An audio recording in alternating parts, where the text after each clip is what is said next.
Assalamualaikum warahmatullahi wabarakatuh. Perkenalkan, nama saya Muhammad Andrian dengan ujung 08 dari kelas L2. Di sini saya akan buat video pengolahan dari materi gelombang dari praktikum oceanografi fisika.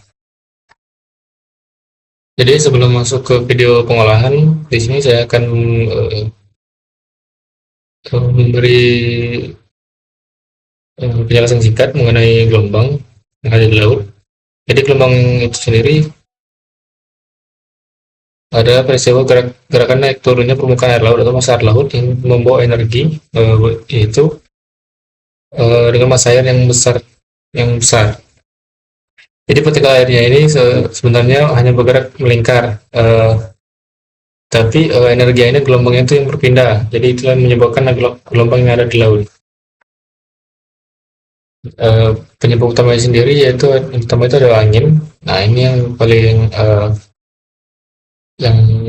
paling bisa menyebabkan terjadinya gelombang, yaitu ada angin, yaitu tiupan dari angin itu ke permukaan laut mentransfer energi ke air, yaitu jadi terbentuknya gelombang gara-gara energi tersebut. Jadi semakin kuat anginnya itu bertiup, ya, maka semakin besar juga gelombangnya. Yang kedua itu ada gempa yang ada di bawah laut. Ini juga bisa menghasilkan gelombang. Terlebihnya seperti tsunami jika gempa itu benar-benar besar. Lalu yang ketiga itu ada gaya tarik bulan dan matahari. Nah, ini lebih berperan ke pasang surut, tapi juga bisa berpengaruh dengan gelombang.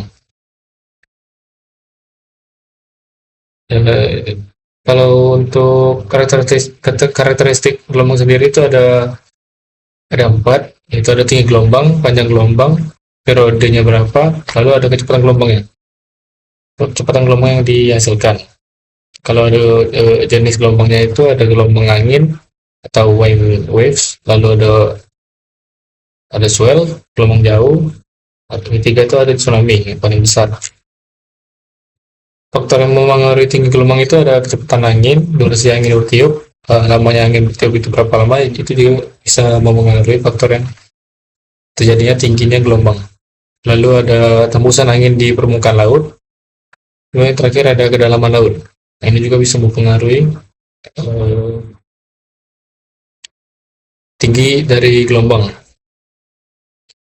Di sini saya akan mengkaji wilayah dari Teluk Tomini, tapi setelah saya lihat Teluk Tomini ini memiliki gelombang yang kecil dibanding teluk-teluk yang lain.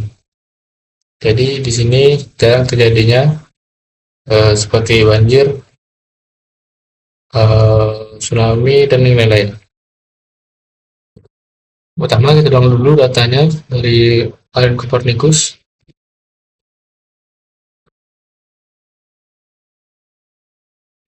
Kalau belum login, yang bisa login terlebih dahulu. Jika sudah, kita langsung cari saja yang waves atau gelombang. Nah, ini Global Ocean Waves Analysis and Forecast. Di sini kita klik tombol unduhan, lalu klikkan link ini. Ini kita bisa clear all. Lalu sini bisa kita centang pada bagian sea surface wave significant height, yang sea surface wave stock drift X velocity, lalu yang Y velocity. Nah, di sini kita bisa masukkan titik koordinat itu bisa melalui web GOTS atau BP box. Sini saya menggunakan BP box.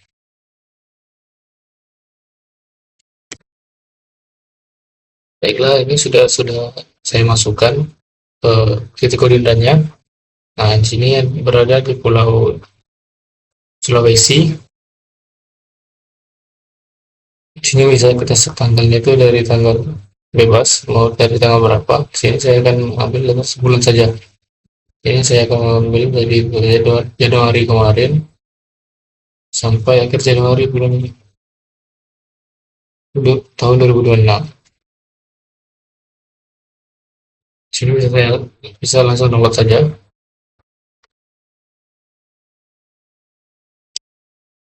Jika sudah, kita bisa masuk ke software Panoply. atau panoply. Sini kita langsung saja klik file lalu klik open. Nah, sini tinggal kita cari data gelombang itu tadi, lalu pilih topik open. Sini kita bisa lihat ini ada latitude, longitude, time, gelombangnya, lalu ini yang U sama V tadi. Nah, yang kita gunakan adalah yang ini. Kita pilih klik kanan, lalu create plot. Kita pilih color counter, lalu ini ubah yang di longitude, lalu ini latitude. Lalu kita pilih create. Nah, ini adalah bentuk visual pertama dari gelombang teluk kami ini. Ini bisa kita animasikan dengan cara klik file, lalu kita export animation. Supaya lebih jelas, sini kita bisa tambahkan konturnya ya. Kita tambahkan konturnya.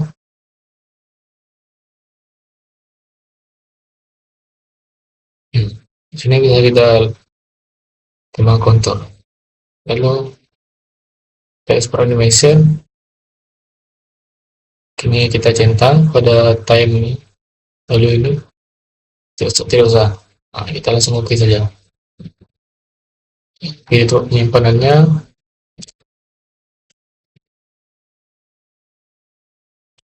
Lalu beri nama bebas. Kita tunggu animasinya sampai selesai. Baiklah, ini adalah bentuk animasi dari gelombang dari bulan 1 dari bulan Januari awal sampai bulan Januari akhir pada tahun 2026. Ini bisa kita amati perubahan gelombangnya itu. Titik tertingginya itu ada di 0,4. Ini lumayan kecil, tidak sampai 1 meter malah. Kita bisa amati gelombang tertingginya itu bisa terjadi. Nah, di tanggal 17 tadi adalah gelombang tertingginya. Nah, pada tanggal 21 sampai pada tanggal 24 sampai 25 tadi adalah gelombang tertingginya, dan terendahnya itu ada di tanggal 1.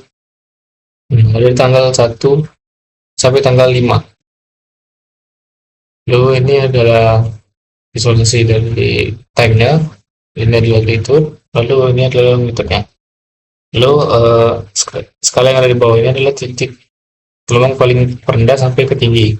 Jadi yang paling rendah itu ada di 0,1, titik tertinggi itu ada di 0,4. Baiklah, mungkin itu saja video dari saya akhiri. Wassalamualaikum warahmatullahi wabarakatuh.